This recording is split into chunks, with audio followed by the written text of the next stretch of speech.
Miss Grace. I'm back once again to bring you some awesome videos. We got some funky lighting going on today because it's nighttime and I have a million different lights coming from a million different angles, so I'm sorry if we're getting some weird shadows, but I am just excited to be able to read this book with you today. We Are the Gardeners. It's kind of long, but it's really good and the pictures are really pretty, so I hope that you're able to stick with me for the full time. All right, let's go. We Are the Gardeners by Joanna Gaines and kids. Yeah, kids can write books too. I wonder if any of you will write a book someday. Let me know and I'll read it.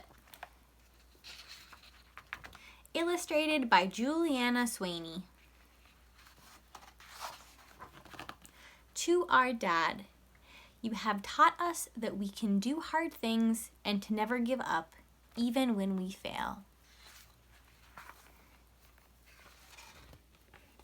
We Are the Gardeners. That's a pretty official title, but we didn't always start out this way. Just like our garden, we started small and grew from there.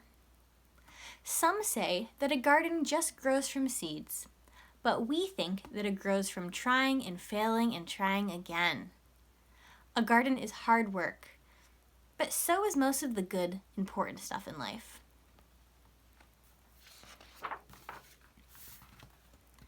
Our family's garden story began with one small potted fern.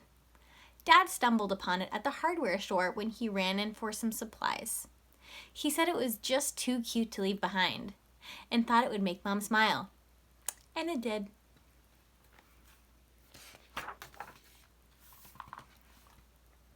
We chose a sunny windowsill for that pretty little fern. It seemed like a good, safe spot for him to grow. This was back when we were little kids, but we still remember visiting the plant every day to give him a drink, and sometimes we'd even whisper to him a bit. You know, I hear plants really do like when you talk with them. Next time you see a tree, say hi.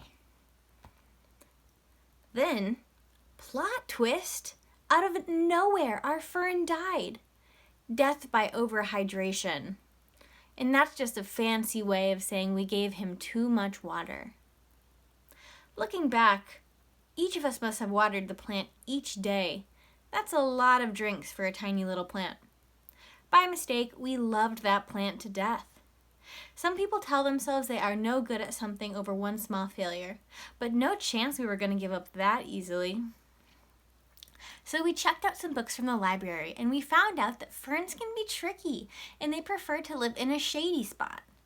Apparently, a plant's leaves can communicate to us what they're needing. We also learned that most plants have good manners and like to sip, not gulp.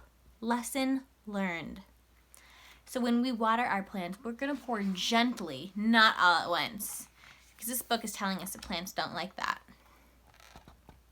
Dad got us a fresh fern, and with it came fresh hope.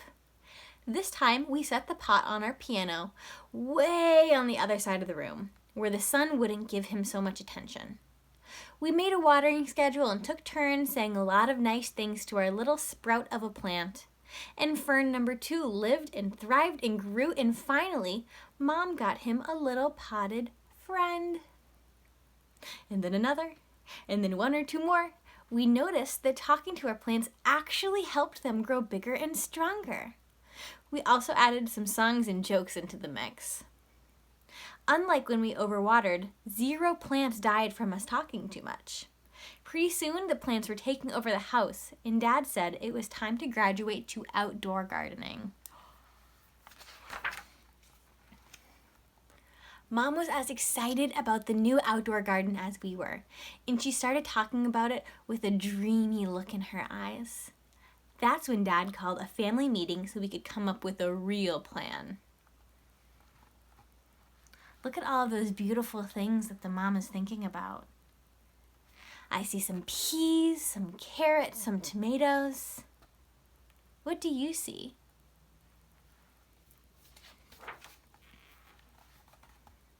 We all gathered around the kitchen table and got out to work, dreaming, planning, and drawing things out.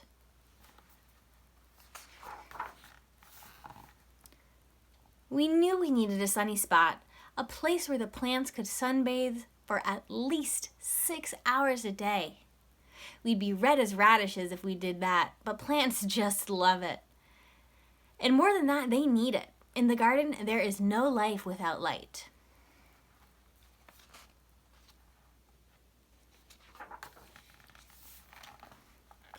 Dad always says that the foundation is the most important thing when it comes to building a house. A house can't be strong if it's built on something weak. And the same holds true in the garden. So make the foundation of our garden strong. We filled it with something called soil. Good soil. Which includes a bunch of tiny living things called organisms that can grow in it. It's pretty amazing when you stop to think about it, actually. A whole hidden world is happening just beneath our feet. And just because you can't see all the good things with your eyes doesn't mean they're not there. And another cool thing about soil is that it feeds and strengthens the seeds we sow.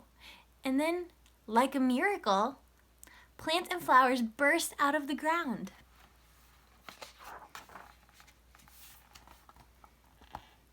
We also knew we needed our garden to get plenty of water. Rain is the very best thing for our plants to drink, but it's hard to know when or if rain is coming. So a couple of options to keep the plant hydrated are to collect rainwater or to use a sprinkler or a garden hose to get the job done yourself.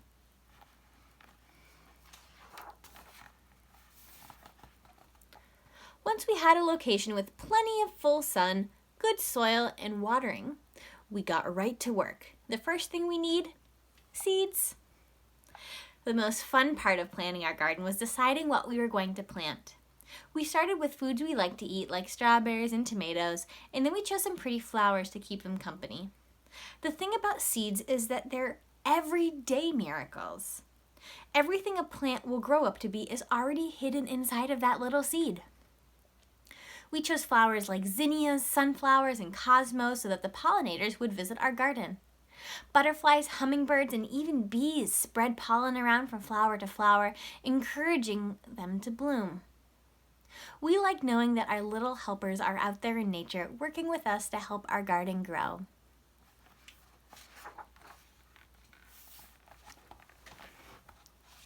The bees must have put the word out that we had a pretty good thing going over here, because sure enough, all of the other little critters started to arrive. We quickly found out that there were 3 types of bugs in our backyard. The good, the bad, and the ugly. Let's start with the worst part. It was a pretty rainy and sad day when the aphids arrived. They are some of the most well-known villains in the gardening world. They suck the life right out of plants. But then the ladybugs showed up and they ate those pesky aphids for lunch. Ladybugs are for sure part of the hero camp, bravely protecting our plants from harm. And we've got to tell you about these earthworms. They're like these secret agents of the garden. Earthworms eat all of the dead things, like old roots and leaves, and turn it into life for the soil. Every time we found one, we would high five and celebrate. They aren't pretty, but who cares? They are awesome, and we love seeing them hard at work.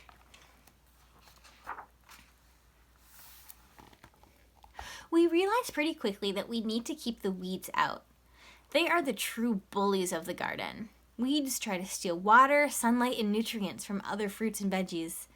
And it's like our job to make sure that those little rascals don't take over. If we ignore the garden for too long, the weeds run wild and hurt our beloved plants. It's so much easier just to do a little bit every day.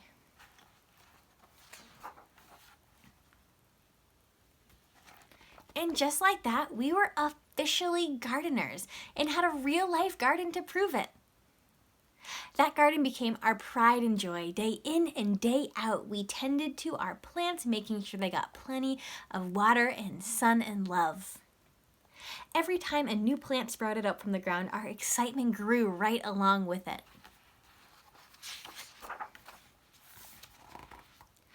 As time passed, our garden grew bigger, and so did our family. When our garden was finally in full bloom and growing tall, we'd run through the aisles and watch the butterflies flutter around us.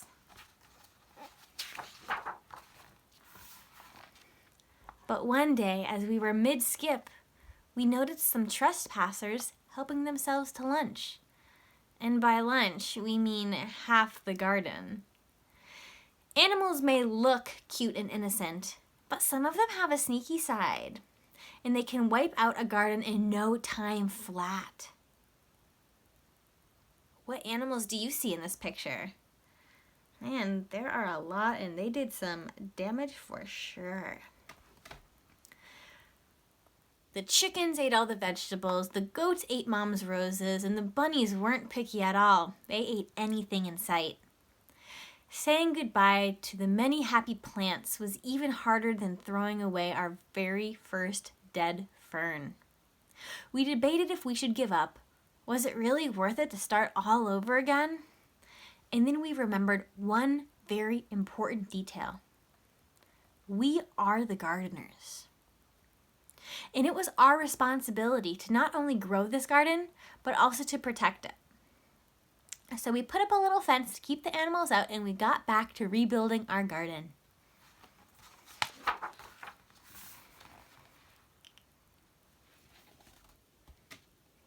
It didn't take long to get our plants and flowers growing tall again. And to this day, our very favorite days were when we get out and gather the fruits of our labor. Mom loves to set the table with pretty flowers in every color you could imagine. We help her dream up recipes for the food we've grown. Sometimes when we see all the beauty we've laid out, we can't believe our hands helped to bring it all to life, and it makes all of the hard work so worth it. It's what keeps us coming back day after day, season after season.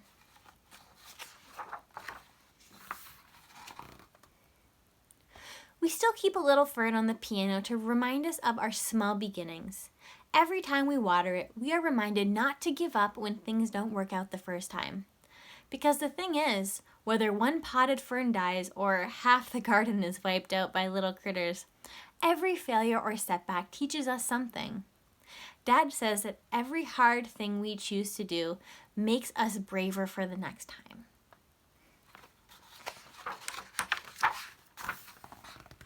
There are so many lessons waiting to be learned in a whole world of gardening ready to bloom. We are the gardeners, and you can be too. The end. Thanks for tuning into this video with me. I love this book so much. I think the photos are so pretty, and the message is really important that even if things don't work out the first time, keep trying and trying and trying. I have had so many plants die on me. I have had so many little critters come in and chomp on the little leafy vegetables I've worked so hard to grow. But just like this book was saying, it is so worth it to keep on going. So I hope next time that you're feeling a little sad that things don't work out, you keep pushing and that you still do it anyways. Stay tuned for my next videos where we learn a little bit more about some flowers. I'll see you there.